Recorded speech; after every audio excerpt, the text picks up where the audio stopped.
सम्राट अशोक, जिसे लोकप्रिय अशोक महान की उपाधि से जाना जाता है, विश्व प्रसिद्ध एवं शक्तिशाली भारतीय मौर्य राजवंश के महान सम्राट थे। अशोक बौद्ध धर्म के सबसे प्रतापी राजा थे। सम्राट अशोक का पूरा नाम देवना नाम प्रिय अशोक, राजा प्रियदर्शी देवताओं का प्रिय था। उनका राज्यकाल ईसा पूर्व 269 से 232 ईसा पूर्व प्राचीन भारत में था।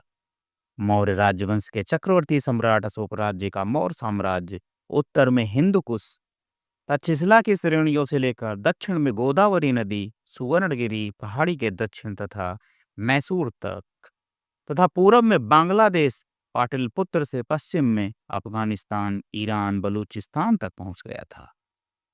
सम्राट अशोक का साम्राज्य आज का संपूर्ण भारत, पाकिस्तान, अफगानिस्तान, नेपाल, बांग्लादेश, भूटान, म्यांमार के अधिकांश भूभाग पर था। यह विशाल साम्राज्य उस समय तक से आज तक का सबसे बड़ा भारतीय साम्राज्य रहा है। चक्रवर्ती सम्राट अशोक विश्व के सभी महान एवं शक्तिशाली सम्राटों एवं राजा की पंक्तियों में हमेशा शीर्ष स्थानों पर रहे हैं। सम्राट अशोक ही भारत के सबसे शक्तिशाली एवं महान सम्राट हैं। सम्राट अशोक को चक्रवर्ती सम्राट अशोक कहा जाता था।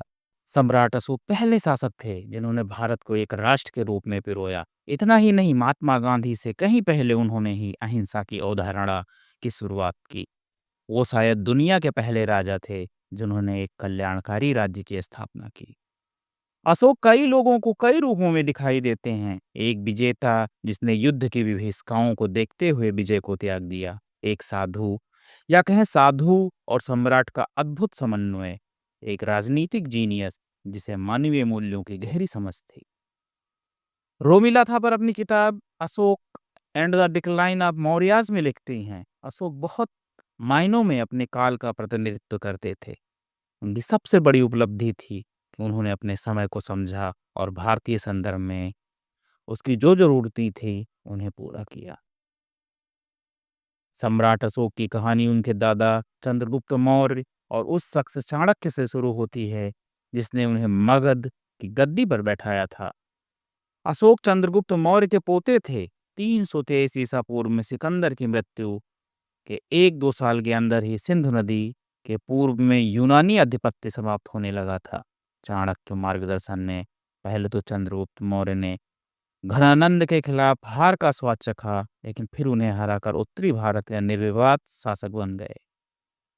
अपने 24 वर्ष के शासन में चंद्रगुप्त मौर्य की सेना अजेय रही। 305 ईसा पूर्व में जब बेबीलोन और पर्सिया के नए शासक सेल्यूकस ने सिकंदर की खोई हुई भूमि जीतने की कोशिश की तो उन्हें चंद्रगुप्त मौर्य के हाथों हार का सामना करना पड़ा।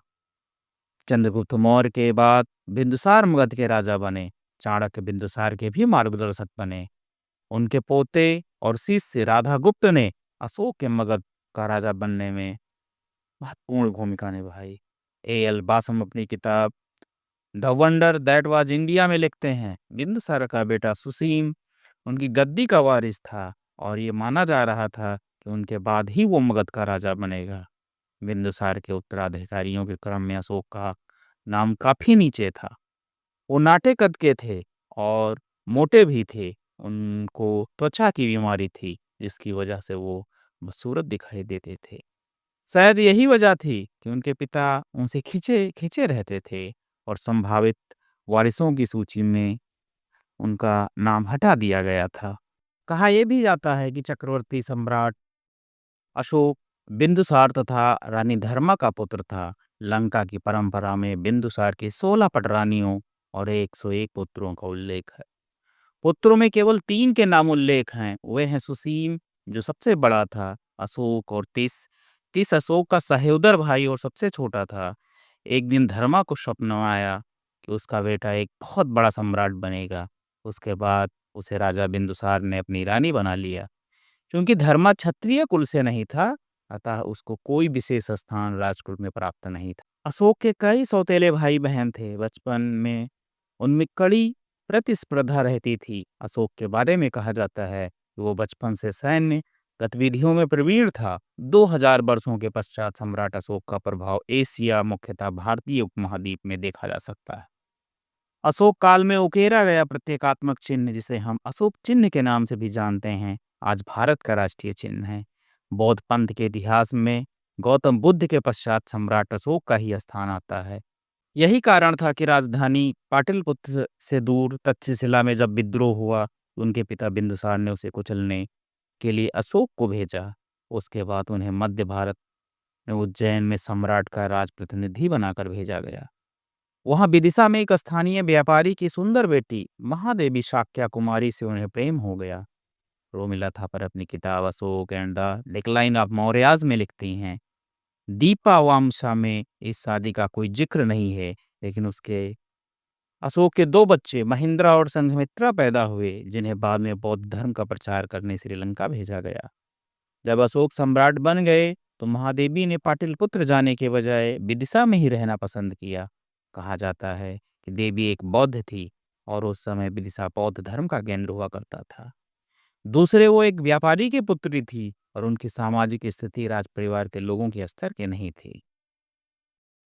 बिंदुसार ने अशोक के बड़े भाई सुसीमा को अपना उत्तराधिकारी चुना था, लेकिन 274 ईसा पूर्व में एक और विद्रोह हुआ और उसे निपटने के लिए इस बार युवराज सुसीमा को भेजा गया।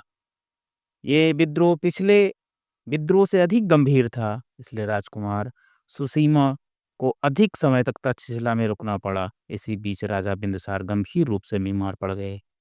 उन्होंने सुसीमा को वापस आने और उनकी जगह अशोक को तक्षशिला जाने का आदेश दिया। इस बीच अशोक के समर्थक मंत्री राधागुप्त ने हस्तक्षेप कर राज के आदेश को रुकवाने की कोशिश की चार्ल्स एलन लिखते हैं, अशोक ने अपनी बीमारी का नाटक किया और मांग की कि उनके पिता उन्हें अस्थायी राज्य घोषित कर दें। ये सुनते ही बिंदुसार को शोक का दौरा पड़ा और उनकी मृत्यु हो गई। जब सुसीमा पाटलिपुत्र वापस लौटे तो उन्होंने पाया कि उनके छोटे भाई अशोक ने पाटलिपुत्र पर आधिपत्य जमाया हुआ है और उसके मुख्य द्वार की रक्षा यूनान से भाड़े पर लाए गए सैनिक कर रहे हैं। 4 साल सत्ता के लिए हुए संघर्ष में पाटलिपुत्र के पूर्वी द्वार पर सुसीम की हत्या का पहला चरण था। इस दौरान अशोक ने अपने 99 अन्य सौतेले भाइयों को मौत की घाट उतार दिया। तब जाकर वो अपने आप को मगध का राजा घोषित कर पाया। सुनील खिलनानी अपनी किताब इनकॉर्नेशंस इंडिया इन 50 लाइव्स में लिखते हैं कि अशोक के मारे गए भाइयों की संख्या वास्तव में 6 थी, लेकिन इसमें कोई संदेह नहीं था कि गद्दी के लिए हुआ रक्तरंजित संघर्ष कई सालों तक चला। उस समय अशोक की उम्र 34 साल की थी। उन्होंने अपने राज्याभिषेक की खुशी एक और राजकुमारी से शादी कर मनाई। अशोक के हरम में कई महिलाएं थी, लेकिन उनमें से कई महिलाएं उन्हें अरुचिकर मानती थी। कहा जाता है कि अशोक ने उन्हें जिंदा जलवा दिया था, इसलिए उन्हें कंडा अशोक भी कहा जाता था। पाटलिपुत्र की गद्दी पर बैठने के बाद अशोक ने विदिशा में छोड़ी गई अपनी पत्नी और 2 बच्चों को अपने पास बुला लिया। अशोक की कम से कम 6 पत्नियां थीं। इलाहाबाद में स्थापित शिलालेख में कारुवकी को अशोक की दूसरी पत्नी बताया गया है। अशोक की मुख्य पत्नी थी असंध्यमित्र, जिनका अशोक के शासन के 13वें वर्ष में निधन हो गया था। अशोक 265 ईसा पूर्व में बौद्ध बन गए। हालांकि उन्होंने खुद स्वीकार किया कि शुरू के 1.5 वर्षों में उन्होंने इस धर्म को गंभीरता से नहीं लिया था। उनके बौद्ध बनने के 2 वर्ष के अंदर उनके बच्चे महेंद्रा और संघमित्रा भी बौद्ध साधु और साध्वी बन गए। अशोक के बारे में कहा जाता है कि उन्होंने अंग्रेजों से पहले भारत के सबसे बड़े भूभाग पर राज किया था। जिस समय अशोक गद्दी पर बैठे उस समय रोम और कार्थेज के बीच प्रथम प्यूनिक युद्ध हो रहा था। फारस में खूनी संघर्ष चल रहा था और चीन सम्राट अपनी महान दीवार बनवा रहा था। चक्रवर्ती सम्राट अशोक ने अपने राज्याभिषेक के 8वें वर्ष 261 ईसा पूर्व में कलिंग पर आक्रमण किया था। आंतरिक अशांति से निपटने के बाद 261 ईसा पूर्व में उनका विधिवत राज्याभिषेक हुआ। 13वें शिलालेख के अनुसार कलिंग युद्ध में 1,50,000 व्यक्ति बंदी बनाकर निर्वासित कर दिए गए। 1 लाख लोगों की हत्या कर दी गई। 1.5 लाख लोग घायल हुए। सम्राट अशोक ने भारी नरसंहार को अपनी आंखों से देखा और उपगुप्त बौद्ध भिक्षुक से उपाय पूछा। इससे द्रवित होकर सम्राट अशोक ने शांति, सामाजिक प्रगति तथा धार्मिक प्रचार किया। कलिंग युद्ध ने सम्राट अशोक के हृदय में महान परिवर्तन कर दिया। उनका हृदय मानवता के प्रति दया और करुणा से उद्वेलित हो गया। उन्होंने युद्ध क्रियाओं को सदा के लिए बंद कर देने की प्रतिज्ञा की। यहाँ से आध्यात्मिक और धर्म विजय का युग आरंभ हुआ। उन्होंने महान बौद्ध धर्म को अपना धर्म स्वीकार किया। सिंहली अनुश्रुतियों, दीपवंश एवं महावंश के अनुसार सम्राट अशोक को अपने शासन के 14वें वर्ष में निगोथ नामक भिक्षु द्वारा बौद्ध धर्म की दीक्षा दी गई। तत्पश्चात मोगली पुत्र निस्य के प्रभाव से वे पूर्णतः बौद्ध हो गए। दिव्यदान के अनुसार सम्राट अशोक को बौद्ध धर्म में दीक्षित करने का श्रेय उपगुत नामक बौद्ध भिक्षु को जाता है। सम्राट अशोक अपने शासनकाल के 10वें वर्ष में सर्वप्रथम बोध गया की यात्रा की थी। तदुपरांत अपने राज्याभिषेक के 20वें वर्ष लुम्बिनी की यात्रा की थी तथा लुम्बिनी ग्राम को करमुक्त घोषित कर दिया था। कलिंग युद्ध में हुई क्षति तथा नरसंहार से उनका मन युद्ध से ऊब गया। वह अपने कृत्य को लेकर व्यथित हो उठे। इसी शोक से उबरने के लिए वह बुद्ध के उपदेशों के करीब आते गए और अंत में उन्होंने बौद्ध धर्म स्वीकार कर लिया। बौद्ध धर्म स्वीकारने के बाद उन्होंने उसे अपने जीवन में उतारने का प्रयास भी किया। उन्होंने शिकार तथा पशु हत्या करना छोड़ दिया। उन्होंने सभी संप्रदायों के सन्यासियों को खुलकर दान देना भी आरंभ कर दिया और जन कल्याण के लिए उन्होंने चिकित्सालय, पाठशाला तथा सड़कों आदि का निर्माण करवाया। उन्होंने बौद्ध धर्म के प्रचार के लिए धर्म प्रचारकों को नेपाल, श्रीलंका, अफगानिस्तान, सीरिया, मिस्र तथा यूनान में भेजा। इसी कार्य के लिए उसने अपने पुत्र एवं पुत्री को भी यात्राओं पर भेजा। अशोक के धर्म प्रचारकों में सबसे अधिक सफलता उसके पुत्र महेंद्र को मिली। महेंद्र ने श्रीलंका के राजा तिस को बौद्ध धर्म से दीक्षित किया और तिस ने बौद्ध धर्म को अपना राजधर्म बना लिया और अशोक से प्रेरित होकर स्वयं को देव नाम प्रिय की उपाधि दी। अशोक के शासनकाल में ही पाटलिपुत्र के तृतीय बौद्ध संघेद का आयोजन किया गया, जिसकी अध्यक्षता मोगलीपुत्र तिस्य ने की थी। यहीं अभिधम्य पिटक की रचना हुई थी और बौद्ध भिक्षु विभिन्न देशों में भेजे गए, जिसमें अशोक के पुत्र महेंद्र एवं पुत्री संघमित्रा भी सम्मिलित थे। इन्हें श्रीलंका भेजा गया। अशोक ने बौद्ध धर्म के प्रचार के लिए निम्नलिखित साधना अपनाए। धर्म यात्राओं का प्रारंभ, राजकीय पदाधिकारियों की नियुक्ति, धर्म महामात्रों की नियुक्ति, दिव्य रूपों का प्रदर्शन, धर्म श्रावण एवं धर्म उपदेश की व्यवस्था, लोकचारिता के कार्य, धर्म लिपियों का खुदवाना, विदेशों में धर्म प्रचार के लिए प्रचारक भेजना। अशोक ने बौद्ध धर्म का प्रचार का प्रारंभ धर्म यात्राओं से किया। वह अभिषेक के 10वें वर्ष बोध गया की यात्रा पर गया। कलिंग युद्ध के बाद आमोद प्रमोद की यात्राओं पर पाबंदी लगा दी गई। अपने अभिषेक के 20वें वर्ष में लुम्बिनी ग्राम की यात्रा की। नेपाल तराई में स्थित निगलीवा में उसने कनक मुनि के स्तूप की मरम्मत करवाई। बौद्ध धर्म के प्रचार के लिए अपने साम्राज्य के उच्च पदाधिकारियों को नियुक्त किया। स्तंभलेख 3 और 7 के अनुसार उसने व्योष्ट, रज्जुक, प्रादेशिक तथा युक्त नामक पदाधिकारियों को जनता के बीच जाकर धर्म प्रचार करने और उपदेश देने का आदेश दिया। अभिषेक के 13वें वर्ष के बाद उसने बौद्ध धर्म प्रचार हेतु पदाधिकारियों को एक नया वर्ग बनाया, जिसे धर्म महामात्र कहा गया था। इसका कार्य विभिन्न धार्मिक संप्रदायों के बीच देशभाव को मिटाकर धर्म की एकता स्थापित करना था। विद्वान अशोक की तुलना विश्व इतिहास की विभूतियां Constantine, Antonius, Saint Paul, Napoleon Caesar के साथ की गई है। अशोक के शासन के समय भारतीय समाज में जितनी विविधताएं थी उतने पहले कभी नहीं थी। विविधताओं से भरे ऐसे समाज को एक साथ जोड़े रखने के लिए एक ऐसी विश्व दृष्टि चाहिए जो पर्याप्त लचीली हो। चार्ल्स एलन लिखते हैं, कलिंग युद्ध ने अशोक को नाम मात्र के बौद्ध से एक धार्मिक बौद्ध बना दिया। इसके बाद से सम्राट अशोक ने अपने शासन को बुद्ध की शिक्षा के अनुरूप नैतिक मूल्यों में ढाल लिया। एक अच्छे शासक की तरह अशोक ने अपने आपको अपनी जनता के लिए उपलब्ध कराया, लेकिन उनके बोले हुए शब्दों को कुछ गिने चुने लोग ही सुन सकते थे। अशोक चाहते थे कि उनको पूरी दुनिया सुने, इसलिए उन्होंने उन्हें लिखित भाषा में कहने की पहल की ताकि वो हमेशा जीवित रहें। उन्होंने अपने संदेशों को प्राकृतिक भाषा में लिखवाया जो कि उनके पूरे साम्राज्य में बोली जाती थी। सुनील खिलनानी लिखते हैं, मौर्य सम्राटों में अशोक की संवाद शैली सबसे अलग थी। 7वें शिलालेख में अशोक ने लिखवाया, जहाँ भी शिला स्तंभ या शिलाखंड हो वहाँ उनके शब्द उत्कीर्ण किए जाएं ताकि ये एक लंबे समय तक विद्यमान रहें। उस समय तक मेरे पुत्र या पौत्र राज करें या जब तक सूर्य और चंद्र चमकते रहें, तब तक लोग ये सब पढ़ सके। ज़्यादातर शिलालेखों में अशोक का उल्लेख अन्य पुरुष या वह के रूप में किया गया है, लेकिन किसी किसी शिलालेख में प्रथम पुरुष यानी मैं का भी प्रयोग है, जिससे हमें इन शिलालेखों में व्यक्ति की संवेदनशीलता की क्षणिक झांकी मिलती है। अशोक के अधिकतर शिलालेख प्राकृतिक भाषा की ब्राह्मी लिपि में हैं। कुछ शिलालेख ग्रीक और अरमाइकी लिपियों में भी मिले हैं। अशोक ने धम्म की अवधारणा को आत्मसात किया। धम्म आध्यात्मिक पवित्रता या पावन रीति रिवाजों पर नहीं, बल्कि दुनियावी आचार व्यवहार पर आधारित था। ये विचार सहिष्णुता का हामी था और हिंसा के खिलाफ था।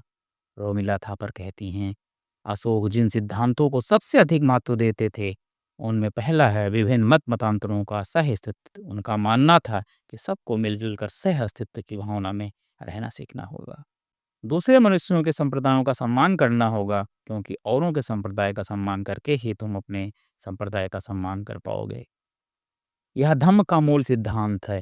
मुझे यह दिलचस्प लगता है कि इस बात पर कितना ज़्यादा जोर दिया गया। शायद उस समय संप्रदायों के बीच बहुत बैर भाव रहा होगा। धम्म के अनुसार प्रजा के कल्याण, उनके स्वास्थ्य और सुख के बारे में सोचना और इस दिशा में काम करना शासक का कर्तव्य है। राजा का ये भी फर्ज है कि वो सड़क के किनारे बरगद या आम के पेड़ लगवाए, यात्रियों के लिए भोजन और विश्राम का प्रबंध करे। अशोक के सबसे प्रभावशाली विचार 12वें शिलालेख में हैं। इसमें धार्मिक सहिष्णुता पर जोर दिया गया है। अशोक इसे वाक संयम कहते हैं। शिलालेख में लिखा है, जो कोई अपने धर्म में अतिशय भक्ति के कारण उसका गुणगान करता है और अन्य धर्मों की निंदा करता है, वो अपने धर्म को ही हानि पहुंचाता है। इसलिए विभिन्न धर्मों के बीच मेल जोल होना चाहिए। सभी को दूसरों के विचारों को सुनना चाहिए और उनका सम्मान करना चाहिए। अशोक की मृत्यु के बाद मौर्य साम्राज्य का पतन होने लगा। अपने बाद के वर्षों में जब उनकी धार्मिक आस्था चरम पर थी, उनका धार्मिक समर्पण इतना अधिक हो गया, उन्होंने पूरा अपना राजकोष खाली कर दिया। बौद्ध कथाओं के अनुसार उन्होंने अपना सब कुछ दान में दे दिया। ली रोंगजी अपनी किताब the great Tang dynasty record of the western region में लिखते हैं, जब अशोक बीमार थे और अपनी मृत्यु शैया पर थे, उनको पता था कि वो अब जीवित नहीं बचेंगे। वो अपने सारे रत्न और जवाहरात अच्छे कामों के लिए दान देना चाहते थे, लेकिन तब तक उनके मंत्री सत्ता पर काबिज हो चुके थे। उन्होंने उन्हें कुछ भी नहीं करने दिया जो वो चाहते थे। सन 232 ईसा पूर्व में अशोक का देहावसान हो गया। बृहदर्थ मौर्य वंश का अंतिम राजा था। सन 181 से 180 ईसा पूर्व में उसके सेनापति पुष्यमित्र ने ही उसकी हत्या कर दी थी। उसने बाद में शुंग वंश की स्थापना की। मौर्य वंश कुल 137 वर्षों तक चला। रोमिला थापर लिखती हैं, दूसरे राजवंश जैसे हान और रोमन की तुलना में मौर्य वंश बहुत कम समय के लिए था। इसका उदय चंद्रगुप्त मौर्य की जीत के साथ हुआ।